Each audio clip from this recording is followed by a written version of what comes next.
touching God's heart, menyentuh hati Tuhan, true faith dengan iman. Kita akan membahas hal itu sebentar. Hati Tuhan tersentuh dengan iman. Dan saya akan memulainya dengan kisah warisan. Kisah apa? Warisan. Kata-kata ini kata-kata yang baik ya, warisan. Kata-kata yang menyenangkan. Bahkan kalau seseorang bilang, saya dapat warisan, oh itu sukacita banget pasti.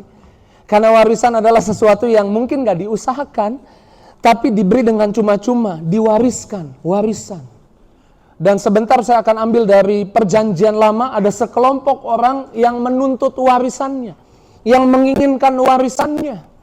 Tapi sesungguhnya mereka menurut hukum tidak bisa dapat warisan itu. Menurut hukum mereka tidak memenuhi syarat untuk menerima warisan. Yuk kita lihat di Bilangan 27 ayat yang pertama. Bilangan 27 ayat yang pertama. Kemudian mendekatlah anak-anak perempuan Zelofehad bin Hefer bin Gilead bin Machir bin Manasye dari kaum Manasye bin Yusuf. Nama anak-anaknya itu adalah Mahla, Noah, Hogla, Milka, Tirsa. Ada nama di antara kita yang hadir? Milka, Tirsa, biasa banyak tuh. Di sana dikatakan kemudian mendekatlah. New Living Translation menggunakan kemudian mereka mengajukan petisi. Ada yang mereka minta petisi. Ayat 2. Ayat yang kedua. Dan berdiri di depan Musa dan Imam Eleazar dan di depan para pemimpin dan segenap umat itu di depan pintu kemah pertemuan. Jadi mereka menghadap kepada Musa, menghadap kepada Imam Eleazar dan pemimpin-pemimpin segenap umat itu dekat pintu kemah pertemuan serta berkata, lanjut.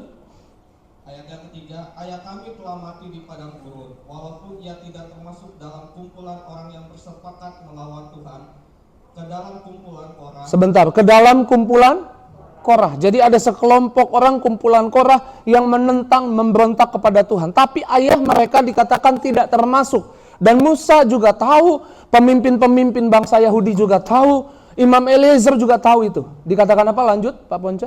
Tetapi ia telah mati karena dosanya sendiri dan tidak punya anak, gak punya anak laki-laki. Sampai di ayat 3.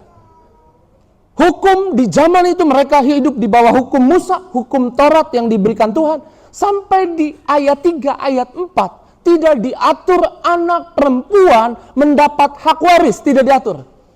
Tapi 5 anak perempuan dari Zelofehad ini mendatangi pemimpin-pemimpin bangsa itu. Dan ayat 4, baca dulu terjemahan bahasa Indonesia masa kini, silakan Pak Ponce. Tetapi mengapa namanya harus hilang dari bangsa Israel? Hanya karena ia tidak mempunyai keturunan laki-laki. Berilah kami tanah pusaka bersama-sama dengan sanak saudara ayah kami. Mereka minta beri itu kepada kami. Hanya karena nggak ada anak laki-laki, lalu harus hilang gitu tanahnya.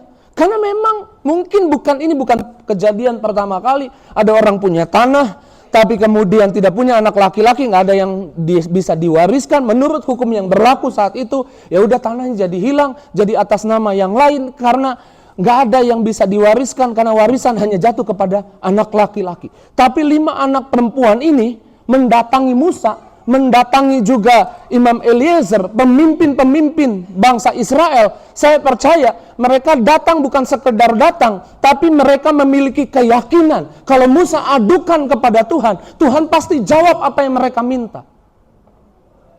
Jadi mereka kalau nggak punya keyakinan itu, saya percaya mereka nggak akan datang. Tapi karena mereka datang dengan keyakinan kalau Musa sampaikan kepada Tuhan, Tuhan pasti kasih. Mereka minta warisan mereka. Dan warisannya dalam hal ini adalah tanah. Tapi saya juga mau kasih tahu, sebagai orang percaya, mana yang percaya Yesus? Boleh lambaikan tinggi tangannya. Yesus mati di atas kayu salib, meninggalkan warisan buat saudara. Amin. Ada warisan yang saudara punya. Kalau anak Zelofehad tahu warisannya, tanah, saya harus kasih tahu warisanmu yang ditulis di dalam Efesus 1 ayat 3-14. Kalau saudara baca Alkitab, Lembaga Alkitab Indonesia menulis kekayaan orang-orang terpilih. Dalam terjemahan Alkitab lain dikatakan warisan orang-orang pilihan. Siapa yang percaya kita orang pilihan? Boleh lambaikan tinggi tangannya. Yesus meninggalkan warisan di atas kayu salib buat hidupmu. Warisannya apa saja? Ayat 3, Efesus 1 ayat 3 bilang, segala berkat rohani. Itu warisanmu. Saudara bisa punya hubungan dengan Tuhan, hubungan yang baik dengan Tuhan. Dikatakan engkau diadopsi menjadi anaknya, itu warisannya. Warisannya adalah saudara yang percaya Yesus. Yohanes 1 ayat 12 juga bilang seperti itu, kita yang percaya Yesus, kita diangkat menjadi anak. Pegang dadamu bilang, saya anak Tuhan. Roma 8 ayat 17 bilang, karena engkau anak, engkau juga ahli waris. Amin. Kau juga ahli waris. Di ayat 4 dikatakan, engkau dikuduskan. Warisannya engkau bisa hidup kudus. Kau disucikan sebelum dunia dijadikan.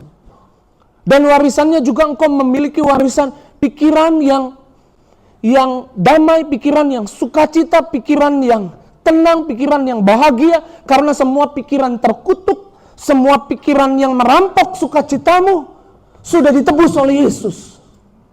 Yesus bisa saja langsung ke atas kayu salib, mati menebus dosa kita. Tapi dia lewati proses di mana pasukan tentara Romawi itu menganyam sebuah duri menjadi seperti mahkota, ditaruh di kepala Yesus, kemudian dipukul. Duri gambaran kutuk, dipukul, masuk, darah tercurah, supaya pikiran yang merampok sukacita kita, pikiran yang merampok kebahagiaan kita, pikiran negatif, pikiran takut, pikiran cemas, kutuk itu sudah ditanggung Yesus, supaya Yesus bisa mewariskan buat saudara pikiran yang bahagia, pikiran yang tenang, pikiran yang damai sejahtera. Yang percaya bilang amin. Amin. Dan Yesus bukan hanya mewariskan itu di kayu salib. Kematian Yesus, proses kematian Yesus mewariskan ini. Saudara harus dengar baik. Mewariskan apa yang kau kerjakan dibuat berhasil. Amin. Saya ulang, apa yang kau kerjakan dibuat berhasil. Tuhan tidak punya keinginan, Tuhan tidak punya kehendak manusia hidup di bawah tekanan. Tuhan gak punya kehendak itu. Tapi dosa di Kejadian 3 membuat Tuhan mengutuk tanah. Sehingga Kejadian 3 ayat 19 bilang, dengan berpeluh. Saudara tahu berpeluh apa?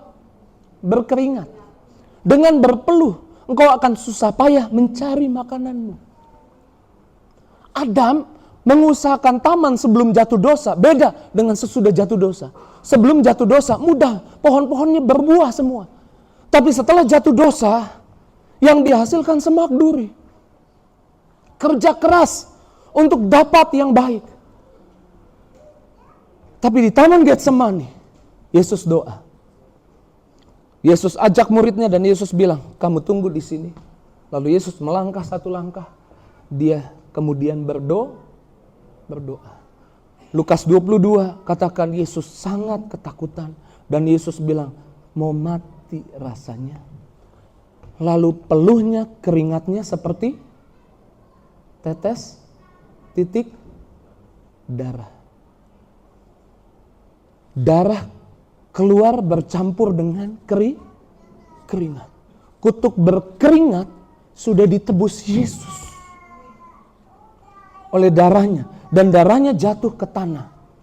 Tadinya apa yang harus dikerjakan itu sulit, susah dengan berpeluh. Tapi karena darah Yesus menebus kutuk berkeringat dan jatuh ke tanah. Supaya saudara tahu betul, saudara yakin betul, saudara ngerti betul bahwa inilah warisan yang Yesus tinggalkan melalui pengorbanannya, yaitu apa yang kau kerjakan diberkati berhasil, kemana engkau pergi, tanah yang kau injak bukan tanah yang dikutuk, tapi tanah yang diberkati Tuhan. Kita tepuk tangan dulu yang dahsyat, yang luar biasa. Sebelum saya masuk ke inti poin khotbah saya harus jelaskan dulu. Karena anak-anak Zelofehad ini desire gitu, ingin banget dapatkan warisannya. Dan mereka tahu warisannya apa, tanah. Dan saudara harus tahu warisan yang Yesus tinggalkan. Yesus dicambuk, dipukul punggungnya. Kitab Yesaya bilang rupanya tidak seperti anak manusia. Mengerikan, tinggal tulang dan darah.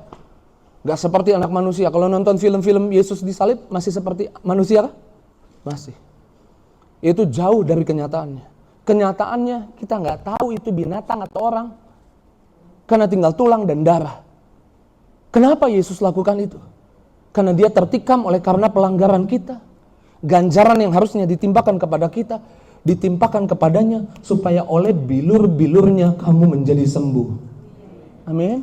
Inilah warisan yang Yesus tinggalkan buat saudara dan saya. Waktu saudara sakit, ujungnya bukan kehancuran. Waktu saudara sakit, ujungnya oleh bilur darahnya engkau disembuhkan. Engkau bukan kebal terhadap penyakit, kebal terhadap virus. Enggak, engkau bisa kena virus, bisa kena penyakit. Tapi ujungnya oleh bilur darah Yesus kita sembuh. Supaya saudara tahu betapa Yesus menyediakan yang terbaik di atas kayu salib buat hidupmu. Itu yang Yesus wariskan. Amin. Saudara sukacita bahagia mendengarnya? Coba yang bahagia sukacita tepuk tangan dulu yang dahsyat, yang luar biasa. Bilang terima kasih Tuhan Yesus. Amin. Tengok kanan kirinya, bilang kamu punya banyak warisan dari Yesus. Bilang kamu ahli warisnya. Amin. Haleluya.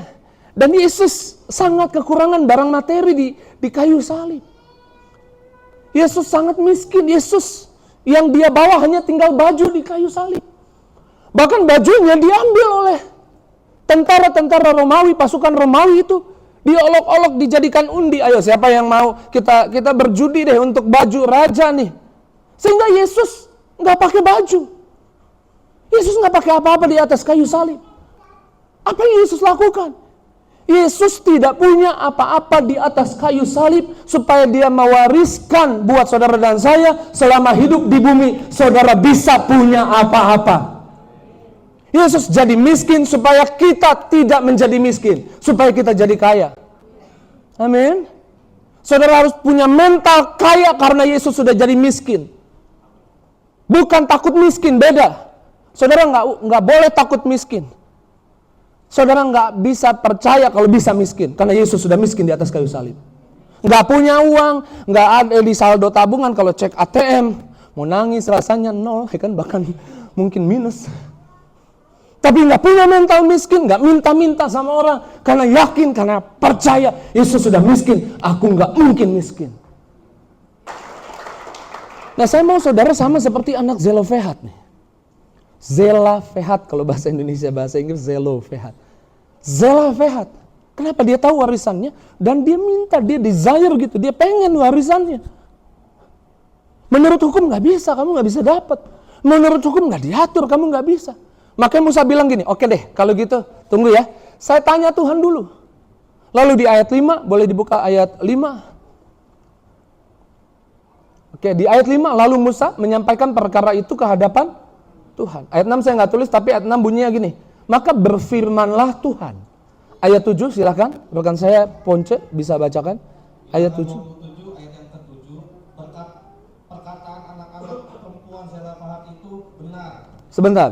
Baca yuk sama-sama, perkataan, ini kata Tuhan, Tuhan ngomongin ini, 2, 3. Perkataan anak-anak perempuan Zelofehad itu benar. Tuhan mau bilang gini, nah ini yang aku mau, ini kehendakku. Karena New Living Translation menggunakan kata legitimate, makanya sah. Jadi Tuhan mau bilang gini, benar yang mereka minta. Mereka minta, yakin aku kasih, itu kehendakku. Makanya lanjut, memang kau harus memberikan tanah milik pusaka kepadanya di tengah-tengah saudara-saudara ayahnya. Engkau harus memindahkan kepadanya hak atas milik pusaka ayahnya. Ini yang saya bilang iman yang sederhana, berani, tapi dahsyat. Amin. Datang sama Tuhan, percaya Tuhan kasih. Anak-anak Zelofehad datang sama Musa, percaya Musa, sampaikan kepada Tuhan. Tuhan pasti kasih. Dan Tuhan kasih. Wow. Yang dahsyat di ayat 8, Tuhan buat peraturan baru. Mulai sekarang ini ketetapan buat Israel. Baca ayat 8. Ayat yang ke-8, dan kepada orang Israel engkau harus berkata, apabila seseorang mati dengan tidak mempunyai anak laki-laki, maka haruslah kamu memindahkan hak atas milik pusakanya kepada anaknya yang perempuan. Sebelumnya nggak ada aturan ini, tapi ada wanita-wanita, perempuan-perempuan yang berani percaya kalau datang sama Tuhan, Tuhan pasti kasih, minta warisannya. Sejak saat itu dibuatlah peraturan baru yang perempuan sekarang bisa terima hak waris. Makanya kalau sekarang ada suami meninggal, hartanya bisa pindah ke tangan istrinya. Istri-istri bersyukurlah kepada anak-anak Zelofehad. Karena undang-undang itu berasal dari sini. Akarnya, rootnya dari sini. Akarnya dari sini. Ya jangan doain suamimu cepat meninggal, jangan. Amin. Saudara lihat sesuatu yang dahsyat di sini. Sesuatu yang luar biasa di sini. Amin. Iman yang saya bilang, iman yang sederhana, percaya Tuhan pasti kasih. Oh, lima anak perempuan ini nggak mungkin datang sama Musa, nggak mungkin datang sama Eliezer. Kalau mereka nggak yakin, pasti Tuhan kasih buat kita, nggak mungkin. Tapi karena yakin, percaya bahwa Tuhan pasti kasih, dikasih sama Tuhan.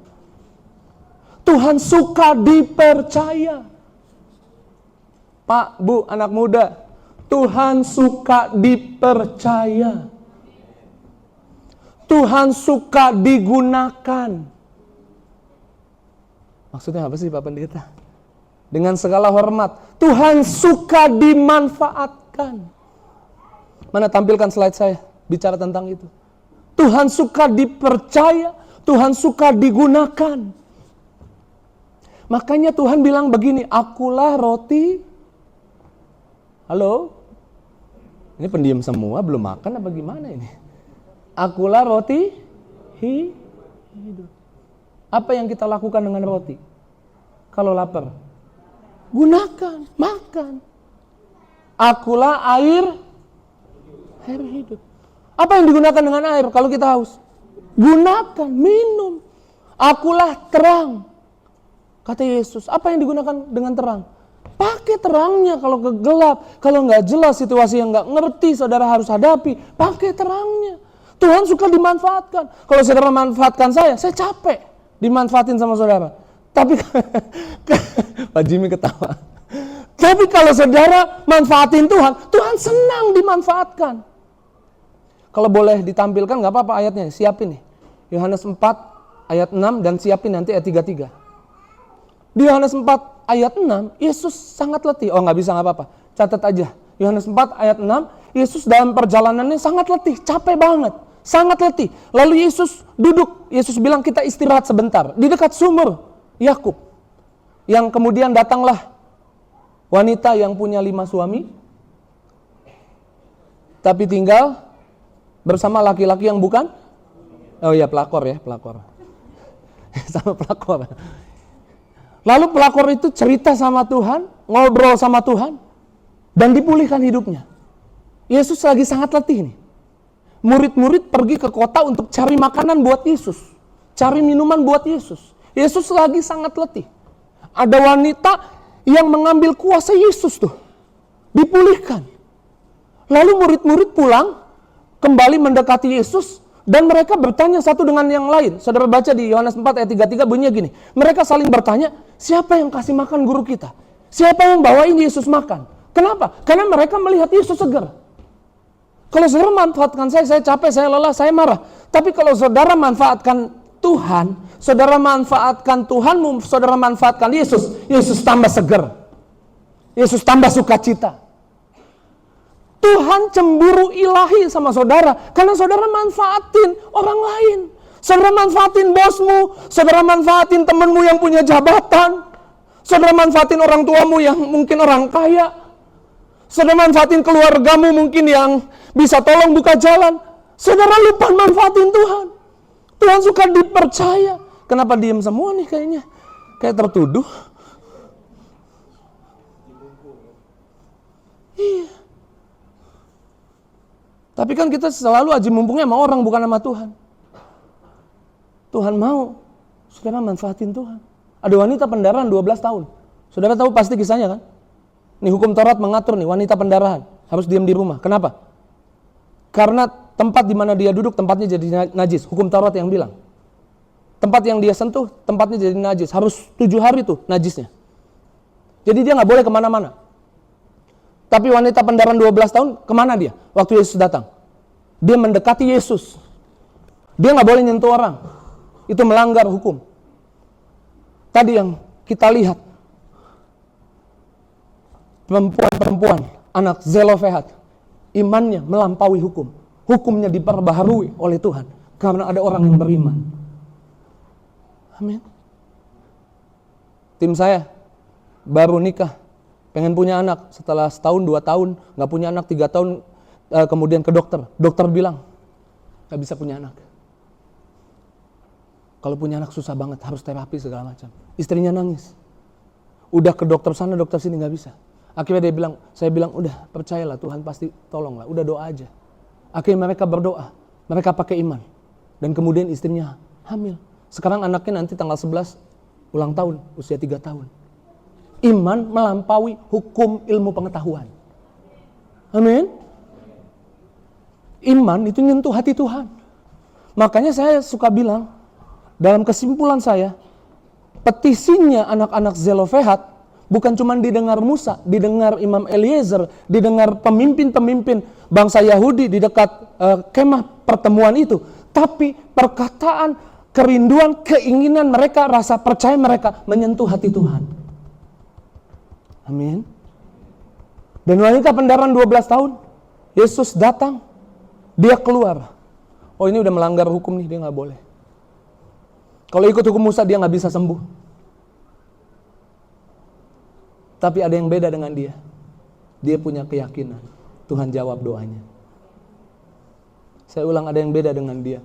Dia punya keyakinan. Tuhan jawab doanya. Dia dekati Yesus. Dalam hatinya dia berpikir gini, asal ku jamah jubahnya, aku sembuh. Bahasa sederhana, kalau gua ketemu Tuhan, minta, Tuhan pasti kasih. Itu bahasa sederhananya. Lalu dia jamah jubah Yesus.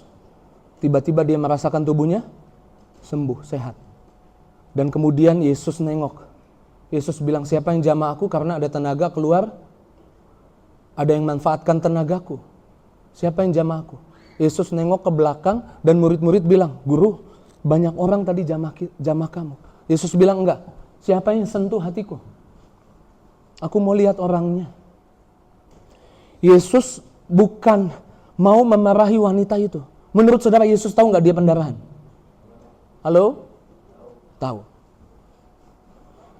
Justru karena Yesus tahu dan Yesus kaget tersentuh hatinya. Dia berani percaya datang sentuh Yesus. Berani percaya kalau datang sama Yesus pasti dikasih, pasti dijawab.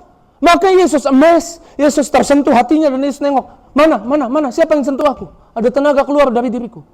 Lalu kalau saudara baca kisahnya, wanita itu menceritakannya dengan gemetar. Kenapa gemetar? Karena dia gak boleh sentuh orang, lagi pendarahan. Dan dia berpikir mungkin dia akan dimarahin Yesus.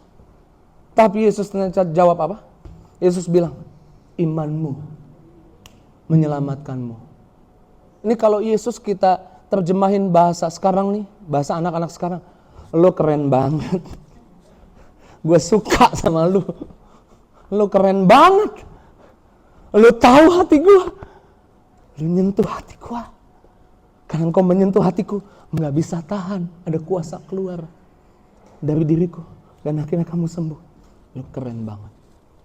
Dan saya percaya sementara saya khotbah ini, ada yang dalam hatinya berpikir, kalau gitu saya minta aja sama Tuhan. Saya udah capek-capek berusaha pakai kekuatan saya. Oh, ini waktunya saya minta sama Tuhan.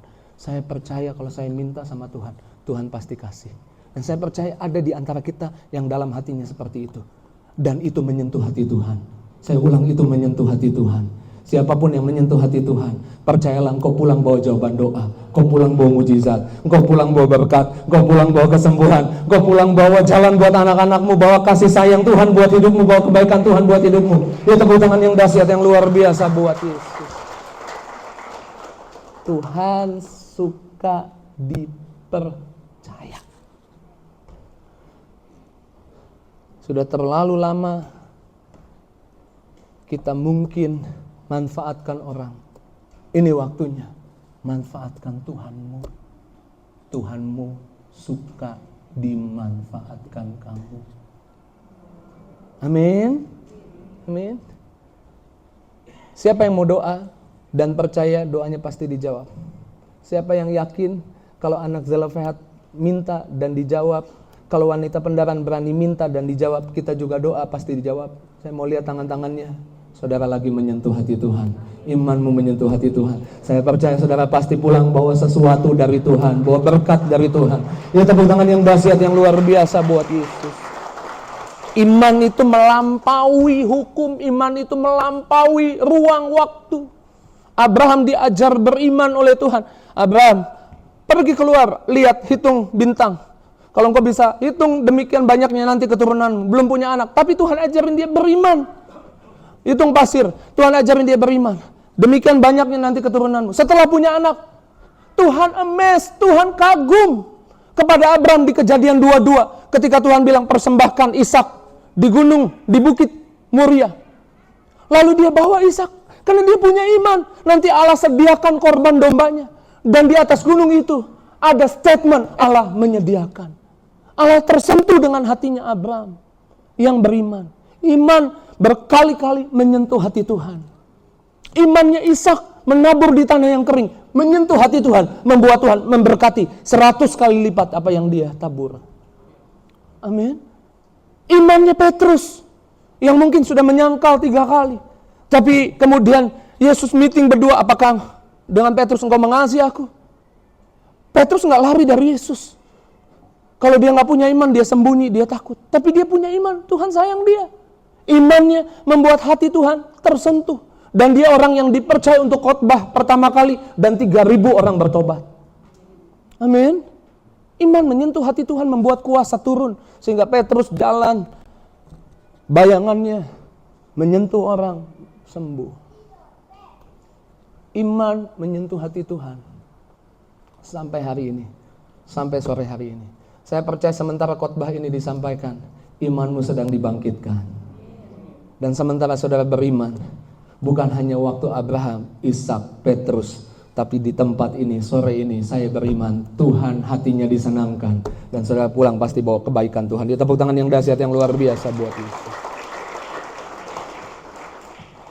Anak Zela Fehat akhirnya menerima karena percaya.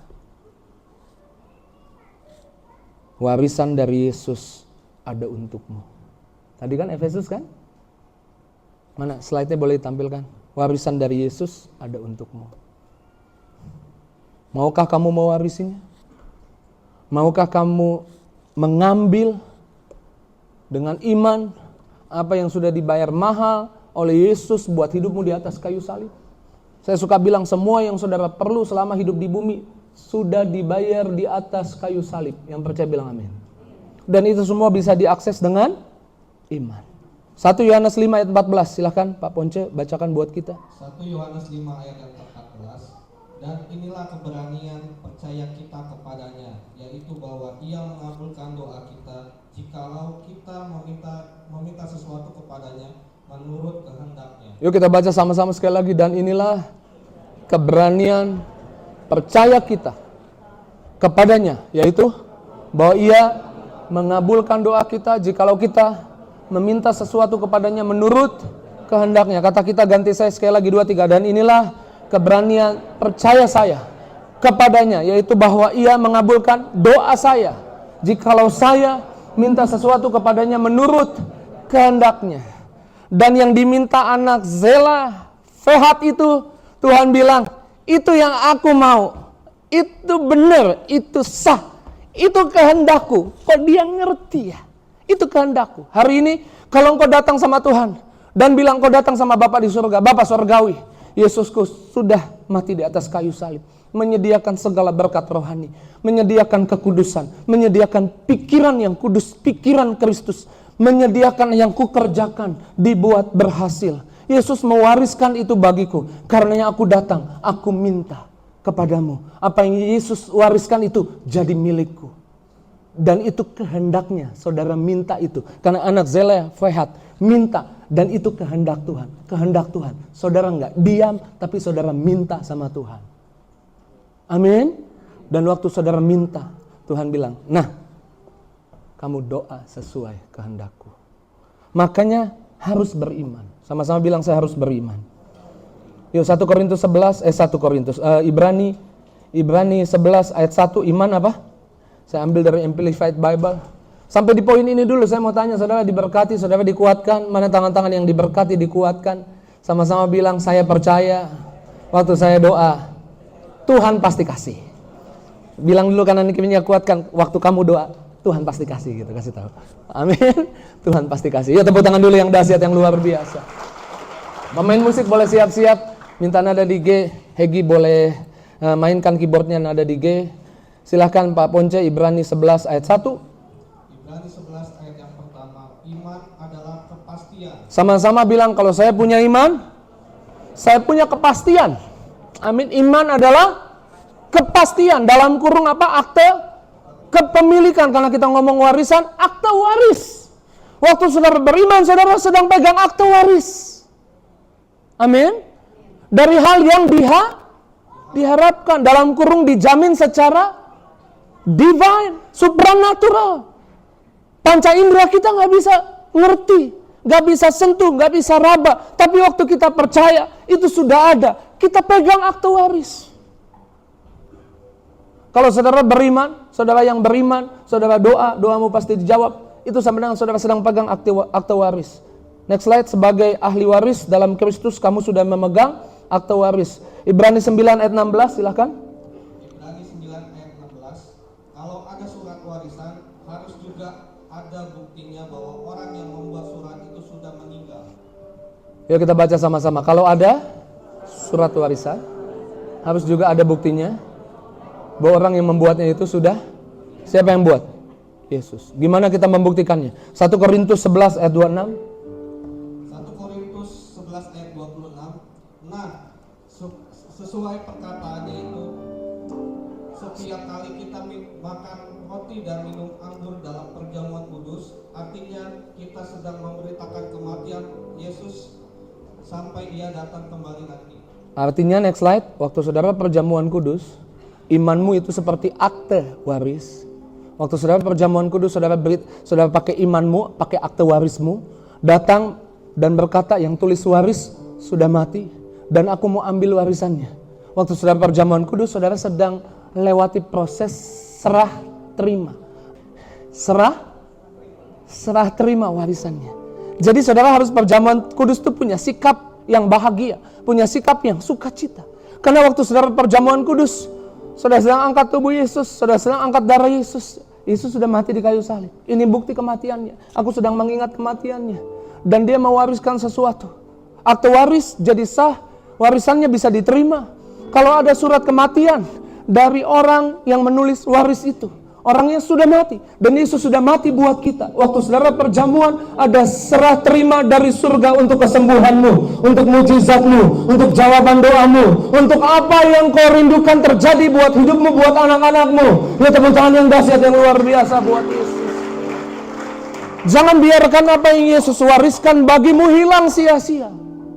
Hilang sia-sia. Ambil itu. Siapa yang mau ambil dengan iman? Boleh lambaikan tinggi tangannya. Minta, amin. Kita mau minta, amin. Kita hari ini bertobat. Dari minta sama orang, berharap sama orang, manfaatin orang. Kita mau minta sama. Mana yang mau minta sama Tuhan? Lambaikan tinggi tangannya. Yesus mendengar lebih dari yang kudoa. Amin. Yesus lebih dengan caranya,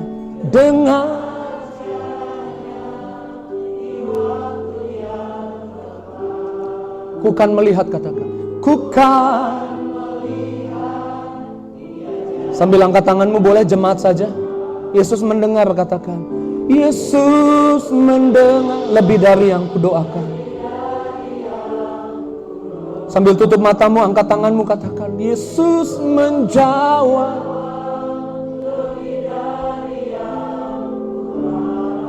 Nyanyikan dengan caranya, di waktu yang tepat. Yuk kita bangkit.